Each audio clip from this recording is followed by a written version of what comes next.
Welcome to toy-polloi. Hello and welcome to another video from toy-polloi. Now, I've previously shown you how to make vinyl capes for a few other figures, and today we're going to take a look at the original vintage Leia organa figure that I have here in front of me. Now, this is the one that's currently in my collection, and as you can see that she comes with a vinyl cape, and I have another one in my spares pot which is missing the cape. So what we've got to do is make a new cape for her. Now, what I've done is I've taken the cape off my original figure and I've scanned that, and in Photoshop I've made a little template. You can see that printed out here. I just printed this onto some white printer paper, and we're going to use this as our guide to make some new capes for this Leia here. The first thing we're going to do is going to get the little guide ready. So I printed this out onto white paper. We're going to turn this over onto the back, and then I'm going to use some double-sided tape just to stick around the edge. We can then use this to stick onto the vinyl of the cape for when we come to cut it out. So really all I'm going to do is take a few strips of the double-sided tape, and you can clearly see the print through the paper. I don't know if you can see it on the camera, but you can clearly see it through. So I'm just going to put this along the edges of that, and then a bit on the other side, and we'll work all the way around, and then we can cut that guide out, and we'll use that stickiness to keep it in place while we're cutting everything out of the vinyl. So just put a bit on there.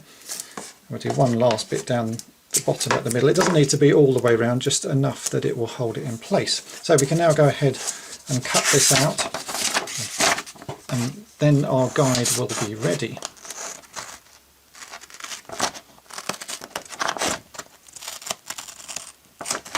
Here's the guide all cut out, so we can now take off the other side of the double-sided tape that I've used on the back, so just peel that off. Now, the stickiness of this is going to be a little bit too strong for what we need, so we need to sort of soften down the stickiness, and all I'm going to do is I'm going to stick it onto my trousers and do that a few times, stick it on and peel it off, and you'll see that it starts to get a little bit of sort of the fabric left on the sticky tape, and this will just reduce the stickiness of the double-sided tape. You don't want it to be too sticky because then it becomes a bit of a problem. So just do that a few more times. I think that's about ready. So we can now use this to make the proper vinyl cape.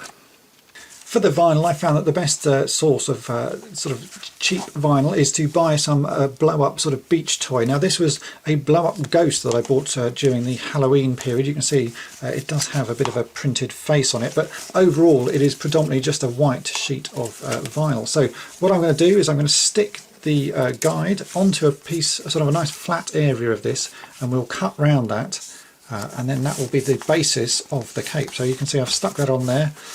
I'm just going to get a pair of scissors and we'll cut this out, and then we can sort out cutting out the holes for the arms.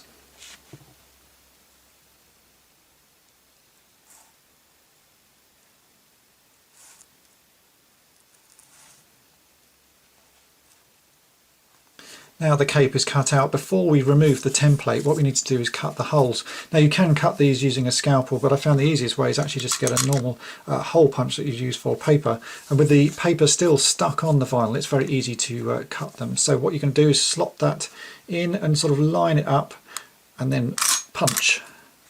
As you can see, that makes a hole. It's slightly smaller than the originals, but it does work. The holes don't need to really be that accurate because the arms sort of push through and stretch anyway, so it doesn't really matter if it's slightly off. But we'll get the other one in and I'll show you how this fits on the figure. Again, just line it up by eye and punch that through. Now we can get the paper guide off of this, and that's why we softened the stickiness of the tape, because now we can easily peel that off. And there we have one replacement cape for Leia. So let's get this on the figure and we'll see how it looks. And here we have the finished cape. As you can see, that looks pretty good. It's quite a convincing reproduction of the original cape, and has cost almost nothing, because you can buy those blow-up vinyl toys for less than £1 on eBay. They really are quite cheap, and you can make lots of capes out of them. I've used this white ghost vinyl toy to make quite a few snowtrooper capes for my vintage Imperial army that I've been building here at toy-polloi. The template for this cape will be available on toy-polloi.com, so go and check that out, along with all of the other capes and files that I have available for other restoration projects. I hope this video has been of interest to you, and thanks for watching. Thanks for watching toy-polloi. Subscribe for more great videos. You can also follow toy-polloi on Twitter and Facebook.